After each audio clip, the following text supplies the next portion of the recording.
Okay, here we are in Unit 7, drill press safety. Go get some notes if you don't have them. All right, really. Number 1, really, safety glasses.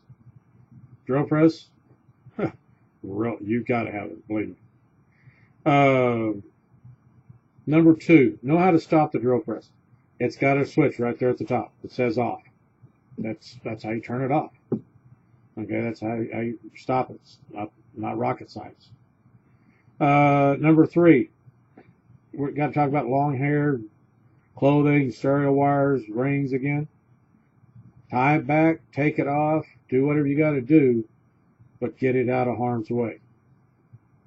Okay?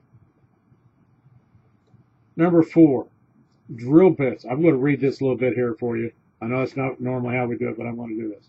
Drill bits, center drills, spot facers, deburring tools, counter bores, and reamers are extremely sharp. They're designed to cut metal. If it can cut metal, it will take a chunk out of your hide. Okay? And it will do it so fast before you even have a chance to realize it. Damage is already done. And I'm talking major damage, guys. When you're working with this stuff, take extreme caution. Don't be playing around with it. The wood chips or metal chips, when you're drilling, either one, when you're drilling, they can be sharp. They will be sharp, especially the aluminum brass. They're sharp enough that you can use them as a razor blade. Don't mess with them. Don't grab them by your hands, as you will bloody the palm of your hands. I have seen students do that, not paying attention, reach up, grab a piece of metal shavings, move it off to the side, and they didn't even squeeze their hand. They just reached up, kind of squeezed a little bit, pushed, and it brought blood. Don't use your hands. Use a hand brush. Number 6 down here. Extremely long chips can bunch up. If you're drilling metal and you got a chip or coming out that's an inch or so long, it's time to stop drilling a little bit. Lift the drill bit up for just a split second or so, and then allow that chip to break loose. Sometimes people keep drilling and that thing just gets longer and longer and longer, and it starts whipping around. If that thing hits another pile of metal chips or brass chips and starts flinging it, now we have flying razor blades. All right?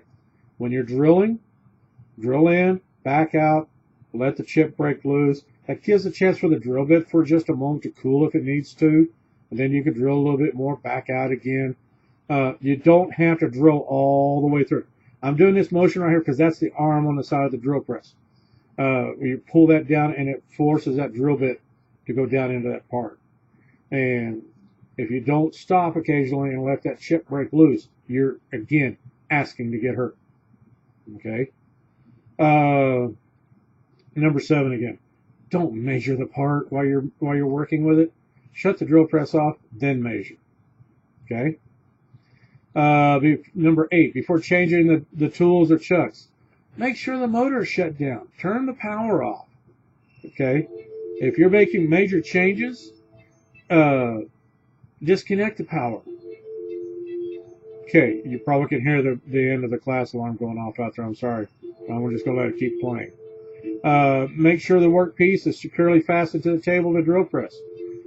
If you're drilling and you don't have that thing fastened, it's not if that drill bit's going to get binded into that material, it will. If you're trying to hold it by your hand and that thing gets stuck on the drill bit, it's going to fling it around, it's going to cut you, it's going to hit you, and bodily damage will incur. And you're going to be crying. If for some reason the piece cannot be clamped down to the table, I need to know about it before you ever start drilling. I may have another method for you, or I may have to do the process for you. But don't just start drilling on a piece of material. I see it all the time. People will stick something in there and they'll start drilling and they'll get out of control, and they say, it's over.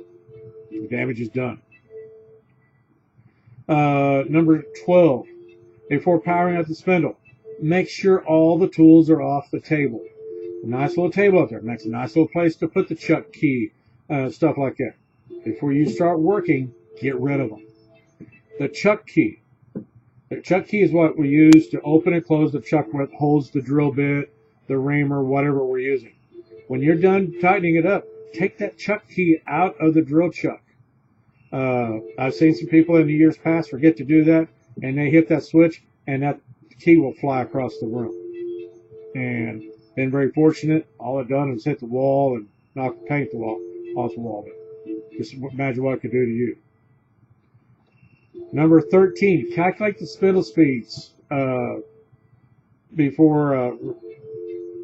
Wow, that's worded badly on the handout. Check the spindle speeds. Our new drill press has different spindle speeds. So when we get stuff out, I'm going to have to double check and make sure we got it set to the correct one. Different materials, different drill bits, drill at different rates. And we need to make sure we're not going to overpower or underpower our drill bits.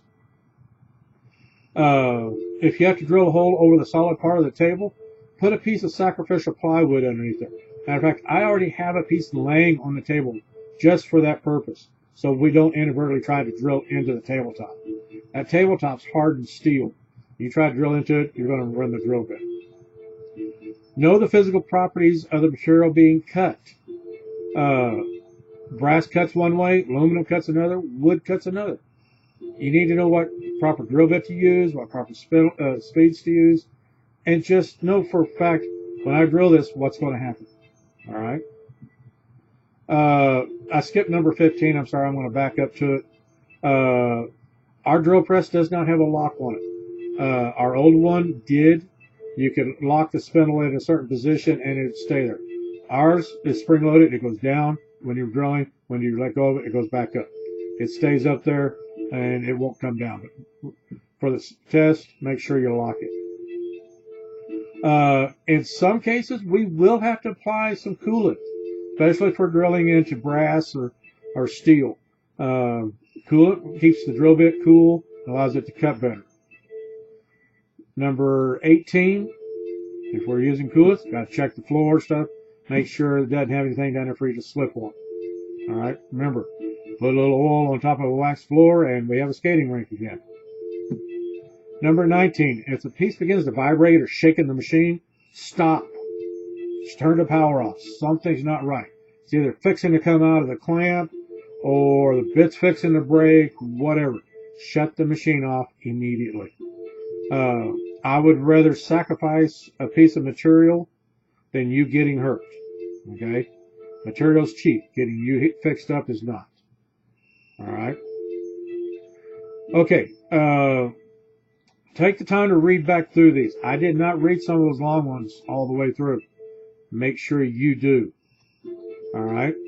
Again, let's try to limit the number of times we're taking the test. We don't need to be taking our test 3, 4, 5 times. Let's try to get it done at least with 2 tries. I'd really love to see what be done the first time. All right? If you don't know how to spell something, make sure you look it up before you take the test.